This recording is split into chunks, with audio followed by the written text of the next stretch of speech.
Hi, my name is McGann, and today I want to talk to you guys about emotional addiction and how you can feel that after somebody has essentially abused you through intermittent reinforcement. This is part of the trauma bonding process. I have talked about trauma bonding before if you want to check that video out. And for those of you who are new here, again, I am not a doctor by any stretch of the imagination. I have just spent my entire life in a vortex of narcissists, and I know their tricks, I know their habits, I know the terminology, but somehow I cannot manage to stay away from them. So I've become the narcissist whisperer. Now, an emotional addiction is basically when you feel like you've become an addict for the love or attention of another person. For myself, I'm actually in the process of healing from an emotional addiction right now. I've been having a very, very tough time with it. And I know that the guy that I was talking to was absolutely toxic for me. I know that he was a pathological liar that you couldn't believe for anything. Like, he would make anything up to sound like he loved me or to sound more interesting himself.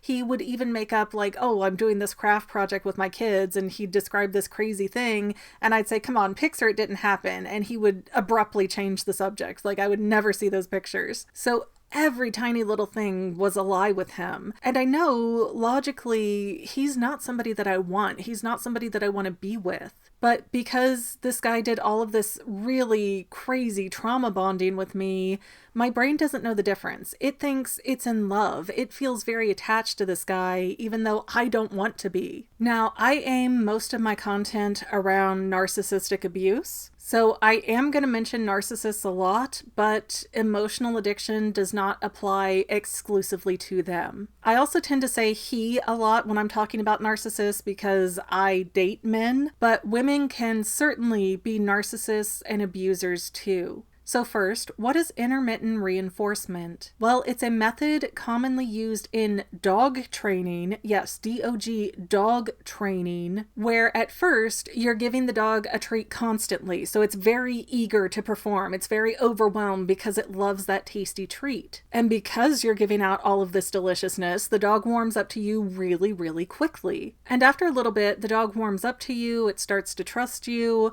so then you only give the dog a treat when it performs a trick correctly. But you, as the owner or the trainer, don't want to have to give the dog rewards nonstop. So after the dog has mastered that trick to your satisfaction, you only give out treats at random. And because getting the treat has no rhyme or reason to it anymore, the dog is always sitting or rolling over or begging because it wants that payoff and has no idea when it's going to come. That is exactly what a narcissist does to their victims' emotions.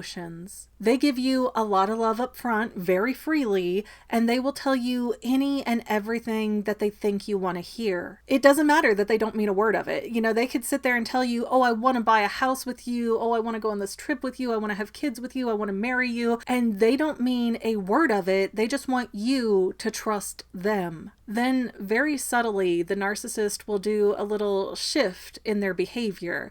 And all of a sudden, usually without the victim realizing it, they are only getting attention from their narcissist when they perform a trick correctly, which is generally anything that you can do to stroke the narcissist's ego. So that might be a, oh, I love you too, or, oh my gosh, I want us to be together, or I think you're so great, I think you're so swell. They love you to turn you into an addict so that you will love them. And then, once you are nice and acclimated to everything that narcissist likes, he withdraws most of his love and attention. And in a lot of cases, he'll be starting that con with somebody new on the side. And he can juggle multiple women that way because you're so attached at this point that you're not going anywhere. You sit and stay and wait for ages, hoping your master will come back and love you again with more treats. And that's how most narcissists end up getting a harem of women that they can just cycle through and feed their ego constantly. Oh, so Janie's not paying off today? Okay, fine, I'm gonna ignore her and move on to Sarah.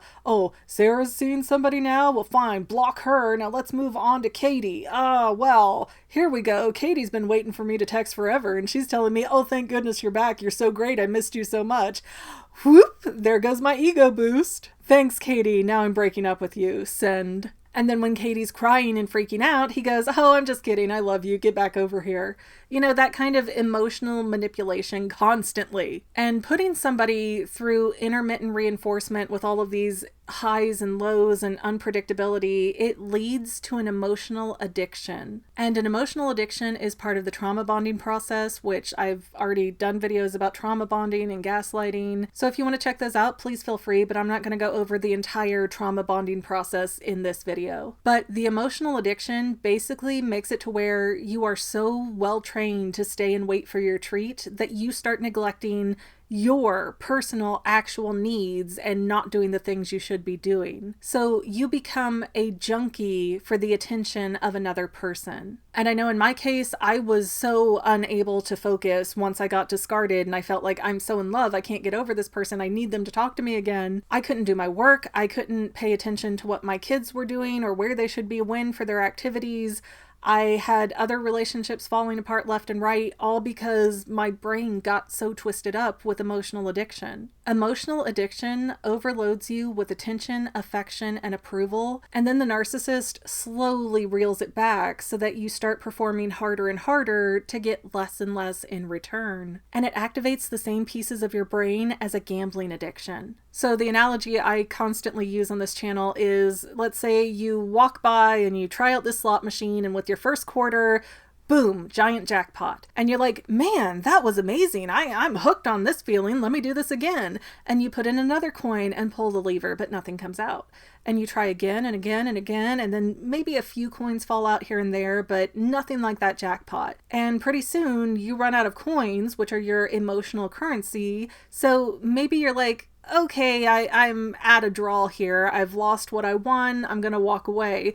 Boom, now another jackpot falls out and you're addicted. So every time you're about to leave a narcissist, they throw a jackpot in your lap of love and attention and, oh, honey, baby, sugar, sweetie, you're my whole world. I love you. You're everything. You're perfect. And they don't mean it, but it gets you to sit right back down on that bench when you're about to get up and leave. And after a while at that slot machine, you have given up all of the coins that you've won again, and now you're putting in your personal savings, everything that you are and that you have, and you are never getting anything back. And as soon as you're broke and you have nothing left to give, the machine powers off and it will never come back on for you again. So you get up, you walk away, and then the next person walks by and gets a jackpot on their lap. Now, if you go and make some money and come back to the machine, it'll work for you. It will keep taking whatever you have for as long as you're willing to give it, but those payoffs that you got early on are never coming back. It was just a lure to get you stuck at that machine. But because you've won a little bit and you've gotten addicted to that feeling of winning, of, getting the love from the narcissist, you end up being so on the hook with them that you'll put up with just about anything that he wants you to. He might even come out and say, well, I'm with somebody else, but I really want to be with you. But if you can sit here patiently and wait, I'll keep talking to you here on the side, baby, and then come get you when I'm single because our love is so pure and true. You know what? That's exactly what he told the girl he's living with right now a few years ago. So he doesn't mean it. He is just exploiting everybody to get the best situation for himself. And narcissists really love to play this game of we're done, and then a few hours to a couple days later be like, no, we're not. And it's so random and out of the blue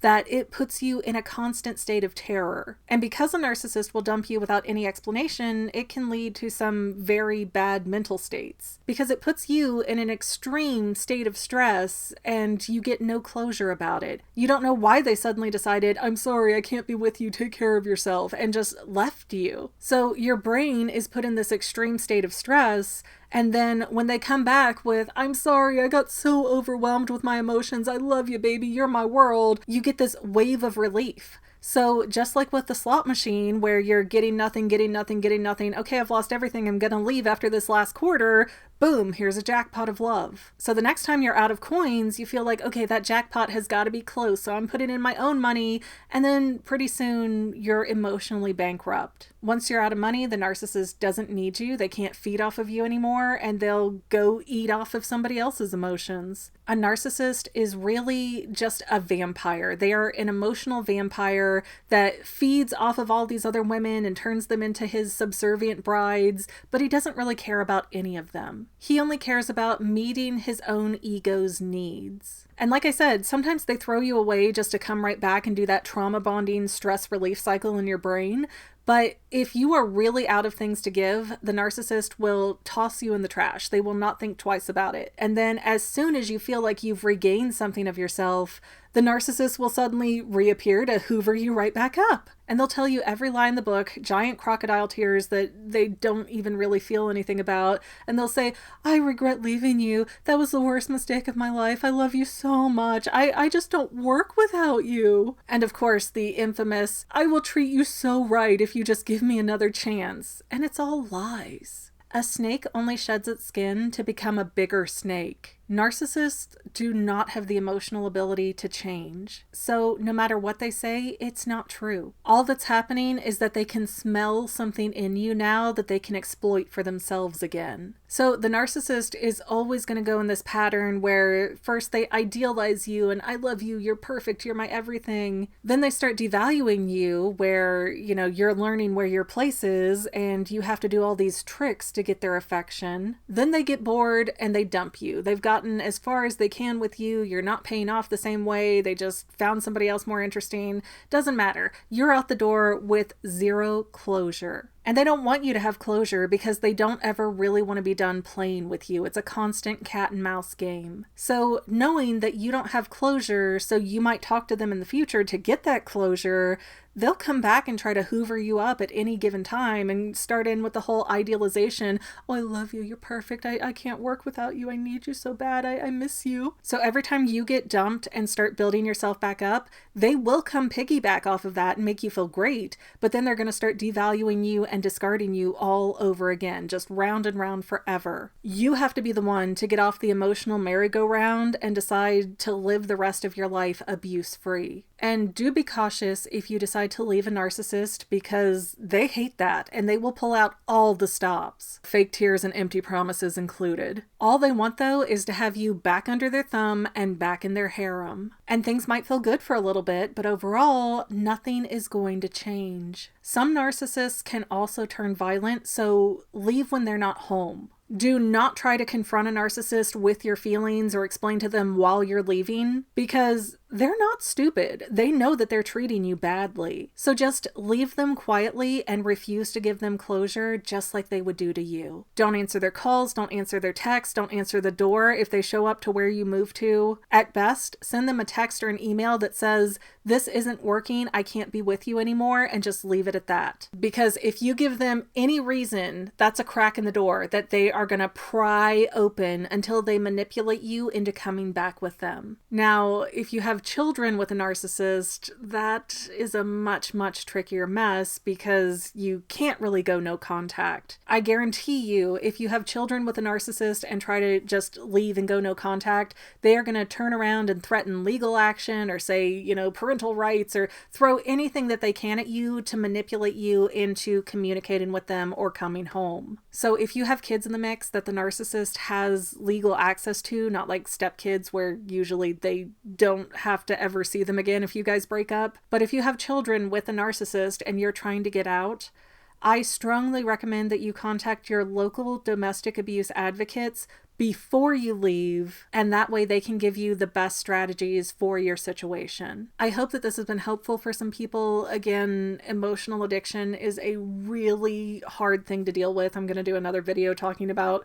trying to cope and move past emotional addiction. But people on the outside, they see your situation, they see you changing, they see you get unhappy, and they don't understand why you won't just leave. And that's because they don't know what it's like to fall for a narcissist. They don't know how good and addicting it feels to be praised and told you're everything and that this one person sees you and you're their whole world.